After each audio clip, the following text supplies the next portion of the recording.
ABN Maharashtra में आपका खैर मकदम। मैं हूं मुनीर आरिफ खान।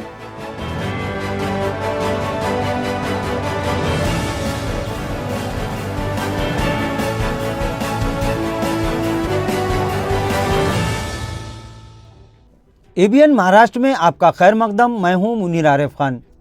नाजरीन, महाराष्ट्र में मुसलमानों का सबसे बड़ा, सबसे अहम और सबसे मालदार एक लौता इदारा वक्फ बोर्ड है, जो हमेशा ही से बदउनवानियों के घेरे में रहा है। महाराष्ट्र वक्फ बोर्ड महाराष्ट्र का सबसे बड़ा एक ऐसा इदारा है कि जो हुकूमत के रहम व करम पर नहीं चलता, बल्कि जितनी भी हुकूमतें आई, सभी हुकूमतें इस वक्फ बोर्ड और इस इदारे से फ़ायदा हासिल करती आई है और अब भी हासिल कर रही हैं, क्योंकि इस मुल्क के साथ साथ इस रियासत में हमारे बुजुर्गों ने अपनी कौम और मिल्लत के ज़रूरतमंद मुस्तहिक अफराद मसाजिद, मदारिस, खानखाहों, मकातिब और दरगाहों के साथ साथ यतीमों और यसीरों के लिए लाखों एकड़ जागीरें अल्लाह के नाम पर वक्फ कर दी थी, ताकि इससे ज़रूरतमंद और मुस्तहिक मुसलमानों की माशी बदहाली को दूर किया जा सके। इसके ज़रिए मुसलमानों के तालीमी मसाइल को हल किया जा सके। इसी तरह इससे होने वाली आमदनी के ज़रिए कौम और मिल्लत की फलाह के मंसूबे को पूरा किया जा सके। यही वजह है कि इस वक्त पूरे मुल्क में रेलवे के बाद वक्फ बोर्ड एक ऐसा इदारा है कि जिसके पास लाखों एकड़ ज़मीन मौजूद है।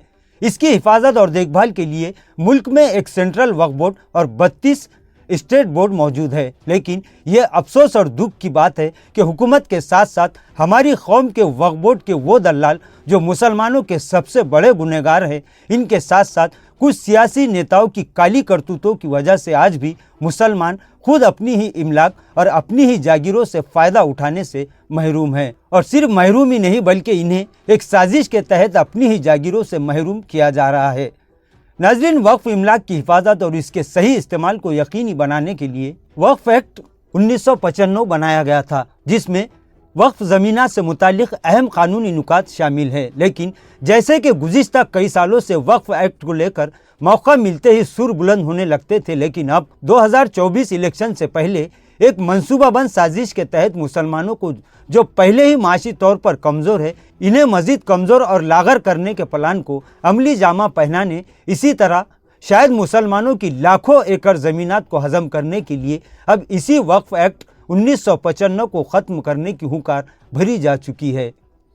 गुज़िश्ता दिनों बीजेपी के राज्यसभा रुकन हरनाथ सिंह ने एक प्लानिंग के साथ सदन में इस मामले को उठाया और हुकूमत से मांग कर डाली कि वक्फ एक्ट 1995 को फौरी ख़त्म किया जाए। नाज़रीन, एक तरफ मुल्क में मुसलमानों को हर महज पर कमज़ोर करने की आइडियोलॉजी पर अमल करते हुए इन्हें स्लो पॉइजन देकर खोखला किया जा रहा है। न ही सरकारी मुलाजमतों में अब मुसलमानों का कोई गिराफ जो कि आटे में नमक के बराबर भी नहीं है, न ही सियासत में इन्हें हिस्सेदारी, न ही समाजी तौर पर इन्हें मजबूत करने के लिए हुकूमतों को कोई फिक्र। इसके बावजूद मुसलमानों ने इतना सब कुछ सहने के बावजूद अपनी तालीम और तरबियत का ऐसा बेहतरीन मुजाहरा किया है कि लोग इसे सदियों तक याद रखेंगे।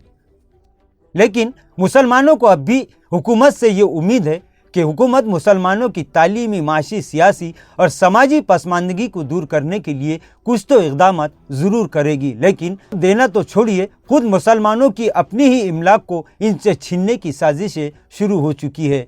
इसी मामले को लेकर गुज़िश्ता दिन उत्तर प्रदेश कांग्रेस की जानिब से शाहीन बाग में मुनाकिदा एक प्रोग्राम में यूपी कांग्रेस अक़लियती शोबे के चेयरमैन शाहनवाज आलम ने दो टोक अल्फाज में ये सारी बातें कही हैं। नाज़रीन, इन्होंने कहा कि मोदी सरकार कांग्रेस हुकूमत के ज़रिए बनाए गए वक्फ कानून में तब्दीली करके, बल्कि इसे ख़त्म करके मुसलमानों को इनकी अपनी ही जायदादों से बेदखल करना चाह रही है, जिसके खिलाफ तमामी सेकुलर सियासी पार्टियों के साथ साथ तमामी समाजी फलाही मिली तंजीमों को मुत्तहिद होकर आवाज़ उठाने की ज़रूरत है, ताकि हम अपनी इमलाक को महफूज रख सके। और इसके लिए सबसे पहले इन सफ़ेद पोश और नकाब पोश नेताओं को भी अपनी खैर मनाते हुए मैदान में आकर अपनी पुरखों की नीलाम होती जागीरों को महफूज करने के लिए अपने गुनाहों से तौबा करके, अपने काले कारनामों को छोड़कर और भुलाकर अब मुल्क और रियासत के करोड़ों मुसलमानों के ताबनाक मुस्तकबिल की खातिर कदम बढ़ाना होगा। इसी तरह सिर्फ छोटे बड़े नेता और तमामी समाजी मजहबी तंजीमों की नहीं, नाज़रीन,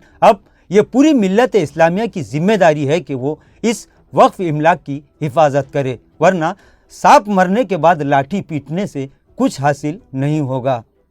नाजरीन, आज के लिए बस इतना ही। कल फिर मुलाकात होगी कुछ नई खबरों के साथ। तब तक के लिए मैं मुनीर आरिफ खान आपसे इजाज़त चाहता हूँ। अल्लाह हाफिज़।